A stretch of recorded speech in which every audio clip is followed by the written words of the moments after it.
Hi, I'm Andrea Cox. I'm a careers consultant at QMUL University of London, and I'm also a bisexual woman. And inclusivity and diversity, for everybody in the workplace is something that's important to me.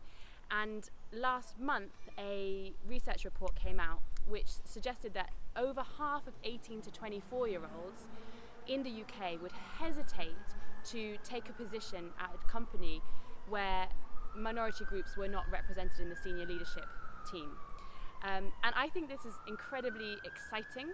And if you're one of the people who really cares about diversity and inclusion, I've put together, with help from some friends, 4, tips on the type of research you can do to find out if a company that you're applying to is genuinely inclusive.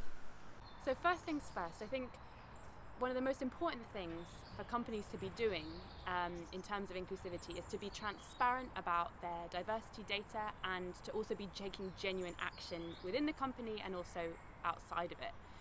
So if we look at companies like Bulb, which is an energy company in the UK, or Channel 4, they publish very openly their diversity data, ethnic representation, gender pay gap, that kind of thing, on their blogs or on their annual reports.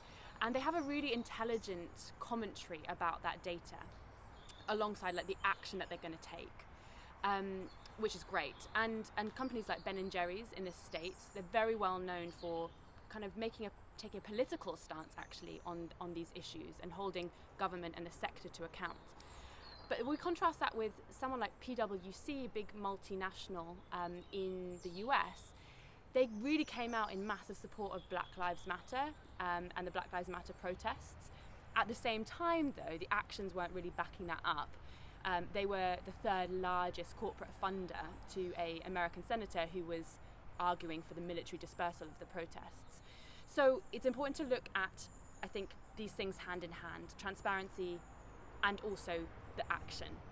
So point 2, I think a good way to judge if a company is genuinely taking action is to look at their recruitment practices. So are they recruiting in kind of the standard places, or are they trying to broaden the reach of where their adverts go to? So for example, in media, are they just advertising in arts jobs or The Guardian, or are they also advertising on Creative Access, which is a jobs board targeted towards Black and Asian and minority ethnic groups?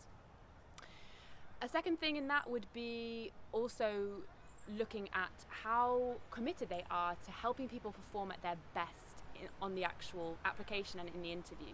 Are they asking what people need to perform well at interview, for example? And the most progressive companies will also commit to giving feedback to everybody who applies, even though that takes time, so that everyone can build and learn from the really difficult thing of doing a job application. It takes time. So civil service is a great example of this. They commit to feedback at every stage. So point number 3 is taking a look at who is actually in the company. Who are the faces that are part of the team? And you can do this obviously on their website, but sometimes it's good to look at LinkedIn as well, to see current employees and former employees as well in terms of their gender, their age, their ethnicity. Does it look diverse as a team? Moving on to point 4 though, sometimes companies are aspiring to do lots of great work in this area, but they haven't yet got the people that they would necessarily like. So probably the best thing that you could do is actually to contact a current or a former employee on LinkedIn and really ask them, what is the culture like in the organization? How easy is it for people to speak up in meetings? What are their policies on parental leave, for example, working at home? Get to understand if there are any unwritten rules or cultural norms that you need to know about.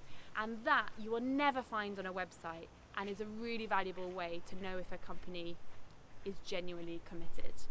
So those are my 4 top tips. If you've got any others of your own, please do leave them as comments below. That will be fantastic. And really best of luck with your applications. And in case you're wondering where we are today, we are at the Battle of Cable Street mural, which commemorates this battle in the 1930s against fascism and kind of for inclusion. Really important site in the East End, and there's more details about that below. So take care and best of luck.